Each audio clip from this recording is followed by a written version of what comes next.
આ તરફ વડોદરામાં પીવાના પાણીની લાઇનમાં ભંગાણ સર્જાયું। બુલેટ ટ્રેનની કામગીરી દરમિયાન લાઇનમાં ભંગાણ સર્જાયું। પાણી લીકેજ થતા પાણીનો બગાડ જોવા મળ્યો।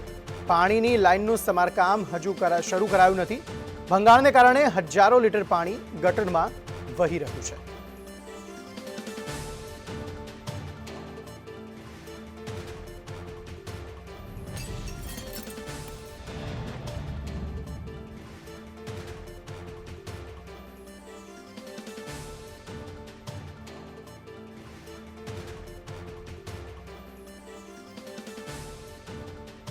શહેરમાં બુલેટ ટ્રેનની કામગીરી ચાલી રહી છે। આ દરમિયાન પાણીની લાઇનમાં ભંગાણ સર્જાયું છે અને સીધી જે પાણીની લાઇન છે એ ગટરમાં એનો આઉટ આપી દેવામાં આવ્યો છે। એટલે કે આ પીવાનું પાણી છે તે અહીંયા ગટરમાં જ સીધું વહી રહ્યું છે। એક તરફ વડોદરા શહેરમાં પીવાના પાણીની સમસ્યા છે, લોકોને પીવાનું પાણી નથી મળી રહ્યું, ત્યારે સમારકામના નામે કેટલાક વિસ્તારોમાં તો પાણી કાપ પણ આપવામાં આવે છે, પરંતુ આ જે પીવાનું પાણી છે ગટર જે ભંગાણ સર્જાયું છે તેનો આઉટ સીધો જ અહીંયા ગટરમાં આપી દેવામાં આવ્યો છે। એટલે કે ગટરમાં રોજ લગભગ હજારો ગેલન પાણી અહીંયા ગટરમાં વહી ચૂક્યું છે, જે પીવાનું પાણી લોકોને મળતું નથી। લોકો મોરચો લઈને પાલિકા ખાતે પહોંચે છે, ત્યારે આજે ફોર્સ આપ નિહાળી શકો છો કે ફૂલ ફોર્સમાં આજે પાણી છે અહીંયા આવી રહ્યું છે। હવે તો માટીવાળું મિશ્રિત પાણી પણ અહીંયા ગટરમાં વહી રહ્યું છે।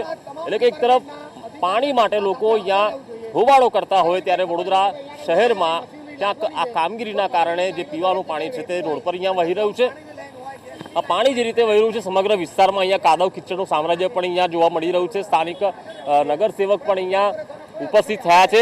જહા ભરવાડ જે કોંગ્રેસના અહીંયા નગરસેવક છે તેઓ પણ અહીંયા આવ્યા છે, અહીંયા વિરોધ કરી રહ્યા છે। તેમની સાથે જ વાત કરવાનો અહીંયા પ્રયાસ કરીએ કે પીવાનું પાણી એક તરફ મળતું નથી, ત્યારે લોકોને અહીંયા સમસ્યા છે। જહાભાઈ, એક તરફ તો મહીસાગર અને ફ્રેન્ચવેલના કારણે પીવાનું પાણી લોકોને મળતું નથી અને લગભગ આ ગત રાત્રિની જે રીતે માહિતી મળી છે, ગત રાત્રિથી આ લીકેજ સર્જાયું છે અને પાણી ગટરમાં જઈ રહ્યું છે। તમે જુઓ કે વરસાદી ગટરમાં કરોડો ગેલન પાણી જતું રહ્યું। આ પંડ્યા હોટલ શાસ્ત્રી બ્રિજ પાસેનો વિસ્તાર છે। બુલેટ ટ્રેનની કામગીરી ચાલી રહી છે। બુલેટ ટ્રેનની કામગીરી વખતે જે મેઇન લાઇન વાસદથી વડીવાડી જાય છે, આ મેઇન લાઇનનું રાત્રે ભંગાણ થઈ ગયું। એ લોકોએ જે ખોદતી વખતે લાઇન પર જ્યારે દબાણ આવ્યું તે લાઇન તૂટી ગઈ છે। એ લાઇન તૂટી જવાના કારણે લાખો કરોડો ગેલન પાણી વડોદરા શહેરના નાગરિકોને એક બાજુ પીવાનું પાણી મળતું નથી અને એક બાજુ આ રીતે કરોડો ગેલન પાણીનો વેડફાટ થઈ રહ્યો છે। આ માત્ર ને માત્ર અધિકારીઓના પાપના પેટે થઈ રહ્યું છે, એમના પાપના ભાગે થઈ રહ્યું છે। માત્ર એસી ચેમ્બરમાં બેસી રહેવાનું। રાત્રે 12 વાગે જો લાઇન તૂટી હોય તો અડધો કલાકમાં એ લોકો લાઇન બંધ કરી શકે, પરંતુ આખી રાત પાણી ચાલુ રહ્યું છે। અહીંયા તમે જુઓ કે નદી વહેતી હોય એવો માહોલ સર્જાયો હતો। આ તો સંકલનનો અભાવ છે એવું લાગે છે। કોઈ પણ જગ્યાએ કામગીરી ચાલતી હોય તો તમામ અધિકારીઓએ નકશા સાથે હાજર રહેવું જોઈએ। કોઈ જગ્યાએ ડ્રેનેજની લાઈન જતી હોય, કોઈ જગ્યાએ ગેસની લાઈન જતી હોય, કોઈ જગ્યાએ પાણીની લાઈનો જતી હોય તો એ લાઈનના નકશા બતાવવા જોઈએ કે ભાઈ આ જગ્યાએ આ નકશો છે, આ લાઈન છે, પરંતુ આ અધિકારીઓ કોઈ જગ્યાએ હાજર રહેતા નથી।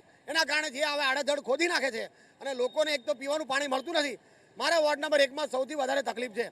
નિઝામપુરા, નવાયાર્ડ, ટીપી 13, છાણી વિસ્તારમાં પાણી પીવાનું પૂરતા પ્રેશરથી મળતું નથી અને ઉપરથી આવો પાણીનો વેડફાટ, આ ખરેખર બહુ દુઃખદ બાબત છે।